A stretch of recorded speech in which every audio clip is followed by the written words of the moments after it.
Okay, good morning. Bisitahin natin yung ating tanim na sitaw.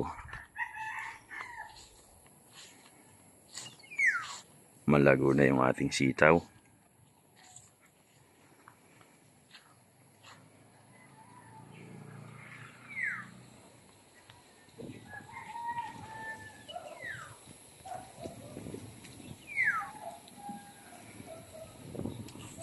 Bali, 1 month na siya. 1 month na yung ating sitaw.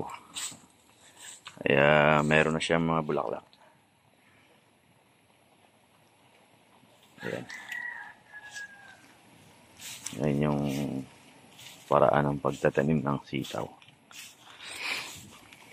Pagbabalag. Ayan yung pinaka-ideal na pamaraan. Ilang tulos, tapos lalagyan natin ng mga strings. Yan ang gusto niyang sitaw. Maraming gapangan. Ayan. Ilang araw. Nalabas ang bunga niyan. Ang bilis lang. Mag-aani na tayo. Ayan, dami ng bulaklak. Nag-abono na rin tayo dyan ng 14-14 na may halong urea. Kaya lang ang daming gustong manira. Bukod sa hangin, lakas ng hangin, medyo kumalma ngayon. Meron na ring mga uhod na gustong putulin ng mga vines.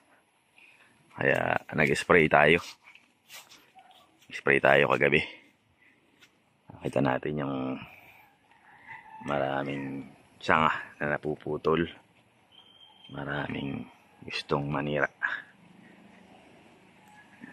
Ang po ang sitaw, tinutulungan natin talaga na umikot ng maganda. Yan. Pinupulupot natin yan. Pag humampas ng masyadong hangin, hanggang abali. Kaya dapat hindi sila lampas sa gapangan. Kaya medyo matrabaho po ang pagtatanim at pag-aalaga ng sitaw. Kasi kailangan nating tulungan na gumapang doon sa tamang gapangan. Ayan. Ang ganda ng gapang, mataba.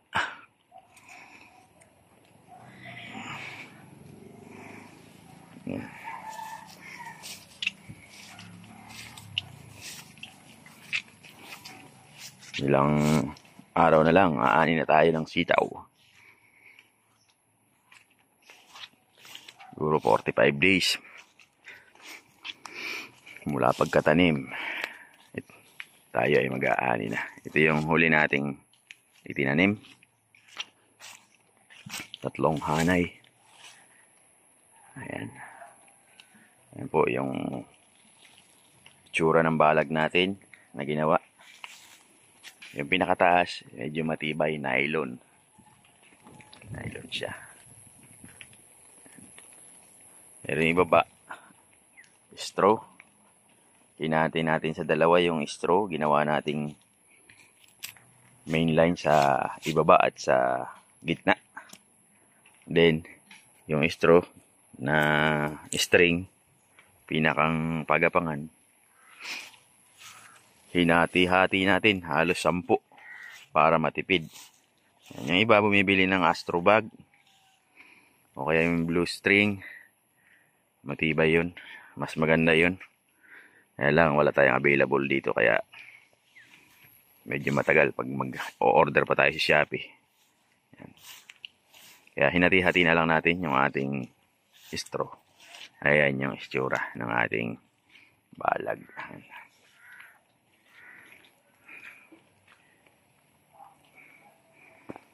Okay.